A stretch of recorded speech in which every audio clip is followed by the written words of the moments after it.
Hey there, Tara has been wanting to try these new Ghirardelli Gluten Free Double Chocolate Brownies, so I thought we could give them a try together.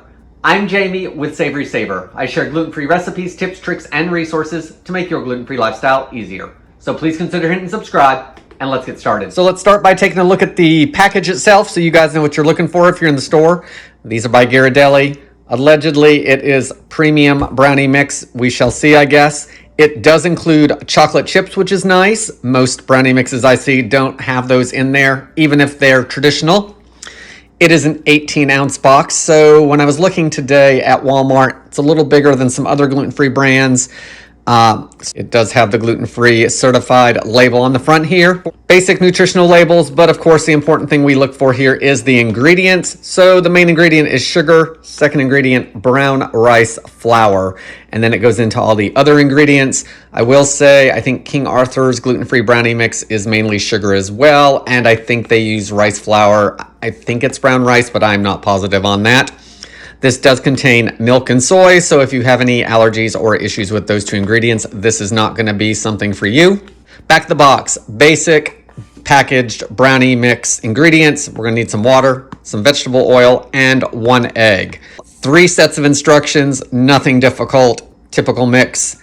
And pan size and bake size, metal, glass, and a 9x9 metal with times. So super easy to make depending on what you have for baking dishes. Finally, it does have an additional recipe on here, which is nice for double chocolate cookies with peanut butter filling using the brownie mix. So if you like the brownie mix and want to have something else to do with it, you have this as an option. So I think we need to get started. All right, guys, I don't usually go over all the items for a recipe. Sometimes I do, but this is what's involved with the entire recipe. It is a box mix, which makes it more convenient, of course. But all I really need is the brownie mix, an egg. I've got my oil and water already mixed, ready to go. A pan, some spray for the pan, and I'm gonna do this a little different than what they recommend. A mixing bowl and a spatula, guys. That's it, other than our oven. So nice, easy recipe and not a lot of dishes to take care of once it's done. So let's start by preparing our pan. I have a non-stick 8x8 here. And it does recommend lightly spraying with cooking spray or whatever you choose to do. You could use parchment paper. I'm going to very lightly spray it, and I think I'm only going to spray the bottom just because that's what I want to come out. So we'll see what the end result pictures look like because I don't want to get out the parchment paper for this, but I also don't want to put a ton of spray down because I don't want the excess grease into the brownies or for it to do anything weird with the baking process. All right, we're gonna call that good. Let's get our other stuff together. Standard plastic bag when we get into it.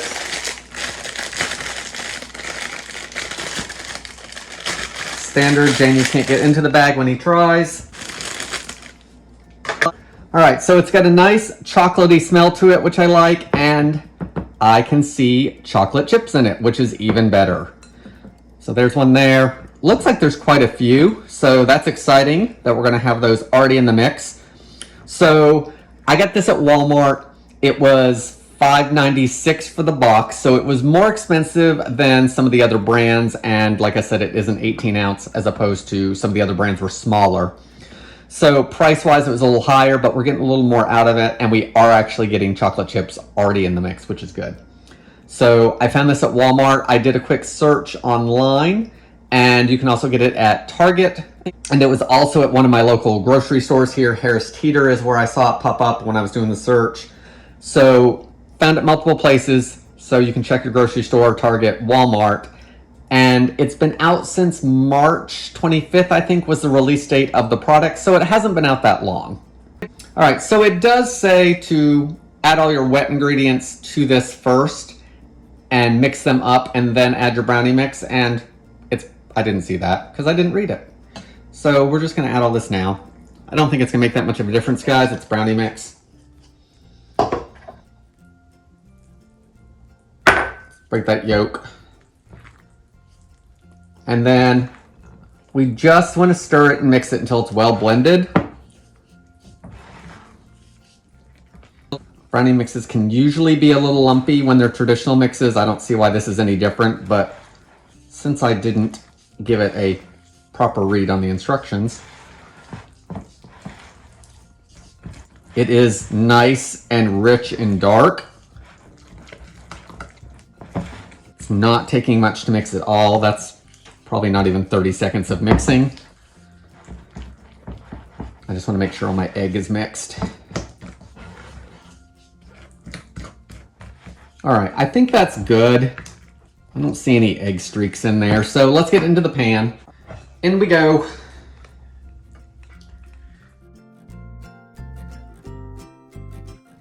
All right, now that I've got it in the pan, we have to bake it. It's gonna bake at 325 degrees, and I have not turned my oven on yet purposefully because it says to let it set for 10 minutes before baking it. So let's turn the oven on now.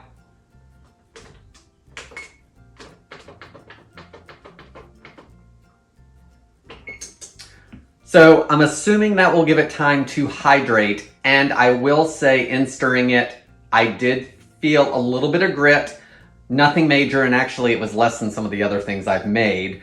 I think that's probably because it is mostly sugar and brown rice flour. So I'm assuming that's what the grit is from. This resting time will help everything hydrate. So we've got that water and oil to help hydrate all the ingredients. So once the oven is ready, I'm gonna pop it in the oven. This is an 8x8, so it's gonna cook 39 to 43 minutes. So these are typical brownie baking instructions. We want everything set. We want it set in the center, the edges to start pulling away. Once it comes out of the oven, we are gonna cool them completely in the pan. So it's about 10:30, so these will probably be ready for me just after lunch. So I'm gonna get them cool. We'll see how they come out of the pan, get them cut, and we'll give them a try.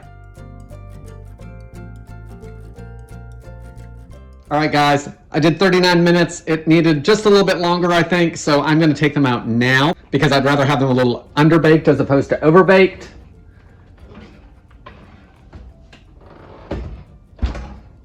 That is what they're looking at. They actually smell amazing. I don't remember. Evidently, I've not made brownies in a long time because these smell really, really good. I'm gonna put them off to the side to cool off for the next couple hours, and then we're gonna dig in and see how they taste. All right, guys, it is cool enough to cut, I think. Feels like the slightest amount of warmth under it, so I think we're good.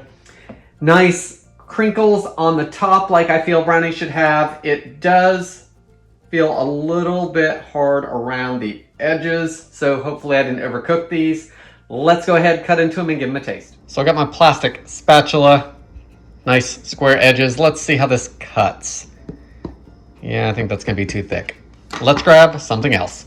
All right, I'm gonna use a paring knife. I don't necessarily wanna scratch my pan up, but I think it's gonna be easiest. Oh yeah, that looks pretty good. I'm not touching the bottom of the pan. I'm simply going around the edges to loosen it. Let's see if this trick works like it does with cakes.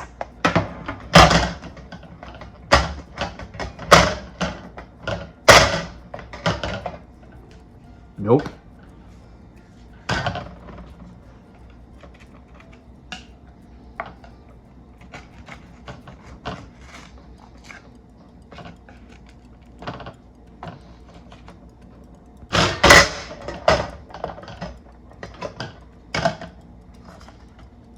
And that's what happens when you don't take your time. So let's get it flipped back over.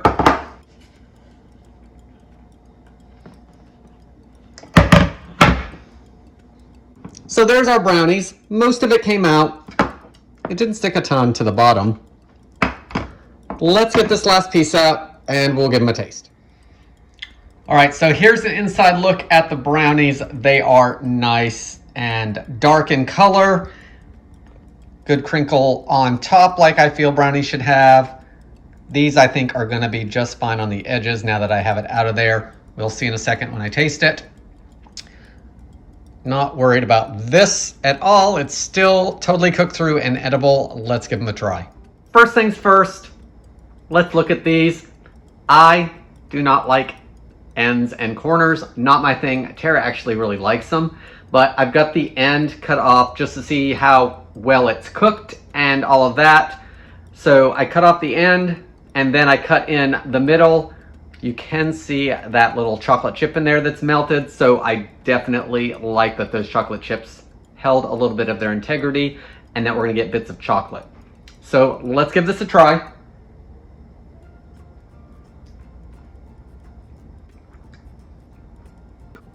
Okay, so that end piece was actually cooked really well. Totally baked through, not super crispy or anything actually. It was just not quite as soft as the middle will be, but it was nice and fudgy and it had a really good chew to it. So I will say taste-wise, I can't tell they're gluten-free. On top of not being able to tell that they are gluten-free in any way, they're also not gritty. They are very fudgy and decadent. I need another piece. Look how dark they are. Okay guys, let's go over these brownies, because if I don't, small piece number 4, we better start talking about these. Okay, taste is very, very good, very decadent, nice and chocolatey, fudgy. No issues with the taste of these brownies or the texture for that matter. Again, they don't taste gluten-free. I don't taste any grit to any of that rice flour or the sugar. Everything is very tasty on these. My 8x8 nonstick did take about 41 minutes. I did it at 39. Thought it should go a couple more minutes. Glad I did. Didn't ruin them. And it probably made them slightly more cooked. So I think we're good on bake time there. Easy to put together. In regards to sticking to the pan, they did stick to the pan a little bit, so greasing or parchment paper definitely would be a thought on that. Parchment paper, you can make a sling so you can get them out all in one piece. Highly recommend this if you're going to some kind of function where you need to take something. These are gluten-free. I don't think anyone's gonna know. So if you are asked to bring something to some kind of family gathering or function coming up, I think this is a good option. I don't think anyone's gonna know, and it's easy to do.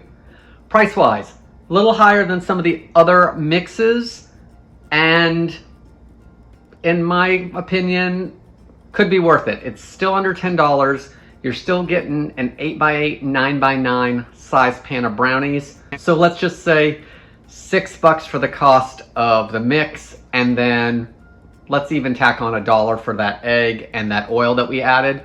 But $7 for an 8x8 pan, you're not gonna get that pre-made most likely at that cost. So definitely worth it. It's a mix. Very low effort as far as work to be done with it. What kind of brands do you guys like in brownie mixes that are gluten-free? I think usually we get the King Arthur. I know Tara does get like the little King Arthur gluten-free cups once in a while of things. So these are a winner here, and they're gonna last for a few days. If you are looking for a new gluten-free brownie mix to try, I think this is a good one. Guys, that's all I have for today's video. I wanna thank you so much for watching, and as always, I hope to see you in the next one.